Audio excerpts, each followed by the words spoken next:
Greetings, loved ones. Today we're going to talk about how to manage emotional stress with distraction, not avoidance. Help us get these messages out. Please subscribe to our channel. Follow us on Facebook, Instagram, and Twitter. Hit the like button and the notification bell, and please share these messages with others. You could save a life. We all experience emotional stress, whether the feeling is sadness, anger, or something else. Sometimes emotions can be overwhelming, and it can be challenging to find a way out of feeling this way. For many people, moments of emotional stress lead to wanting the feelings to go away, and this makes sense. Who wouldn't want distressing emotions to just disappear? Unfortunately, this is not usually possible, but there are two ways to move away from emotional stress: avoidance and distraction. But avoidance tends to be unhealthy and leads to more emotional issues. To many people, distraction also sounds like a bad way to deal with the situation. But when used properly, however, distraction can actually be a healthy distress tolerance skill. So let's talk about avoidance versus distraction and what the two mean. Avoidance is characterized by moving away from the feelings and never taking the time to deal with the situation that caused them. Avoidance is when you stuff down or swallow your emotions and pretend like they're not happening. When you find yourself thinking like, just let it go, or get over it, or man up, you're probably in a state of avoidance. Generally, this is not good for your mental health and can lead to increases in anxiety and depression, among other issues. Distraction, on the other hand, can be a good tool for distress tolerance and can help you get through the most overwhelming periods of emotional distress. Distraction involves intentionally getting your mind off of the emotionally distressing situation to give yourself a break from those difficult feelings. Once you reach a calmer place, you will be better able to figure out a way to deal with the issue at hand. So the difference between distraction and avoidance is that with distraction, you do address the issue once you have calmed down. So how do we use distraction for distress tolerance? Distraction as a means of dealing with emotional distress can look different for each person. The key is that you find something that effectively takes your mind off of the distressing situation and makes the moment more tolerable. For some people, this could be going for a jog or a bike ride. For some people, it could be cleaning the apartment.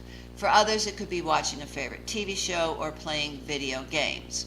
Distraction can also involve calling a friend but choosing not to talk about the emotionally distressing situation at the moment.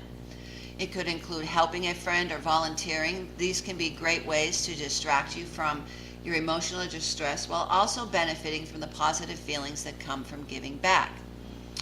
But once in a while, distraction does not work. So like all distress tolerance skills, it might not work for every situation or emotional distress. If you find that you're unable to get your mind off of this situation, you may need to try some other options. One option is to practice self-compassion and acceptance. Try saying to yourself something like, "This is really hard for me, and I am struggling right now. Everyone has struggles. It is okay that I feel this way." Another option is to intentionally sit with the feelings you are having. Oftentimes, when you allow yourself to feel a distressing emotion, it will increase, peak, and then decrease, just like a wave. Emotionally distressing situations, they happen to all of us. And when you find yourself wanting to move away from an emotion, this may be a good time to intentionally use distraction as a distress tolerance skill. If you find yourself in a state of avoidance, however, you are at risk of causing yourself more emotional harm. Remember, the key to distraction is that you eventually come back to the cause of the emotional distress and figure out how to address it. Depending on the situation, this could involve making a different choice for yourself, asking for help, or addressing an issue between you and another person. The question is not if you will encounter a victim of violence. The question before God is, what will you do when you do encounter them? You could be the person who saves a life. We are all called to be champions for justice, and those who suffer violence, they need to know that those who love them and those who don't even know them will reach out and give them the help they need before it's too late. Help us get these messages out. hit the like button, hit the notification bell, follow us on Facebook, Instagram, and Twitter. Just by sharing these messages, also, you could save a life. If you're a victim of violence, please listen to me. Stop what you're doing right now. I want you to know that you are valued, you are loved, you are intelligent, and you are worthy. God does not want you to suffer violence. He wants you to live free from violence in peace and tranquility. And I want you to know that, yes, there is a way out. It's not your fault. Abuse is not love. And most of all, I want you to know that you're not alone. So if you are a victim of violence, reach out to someone today.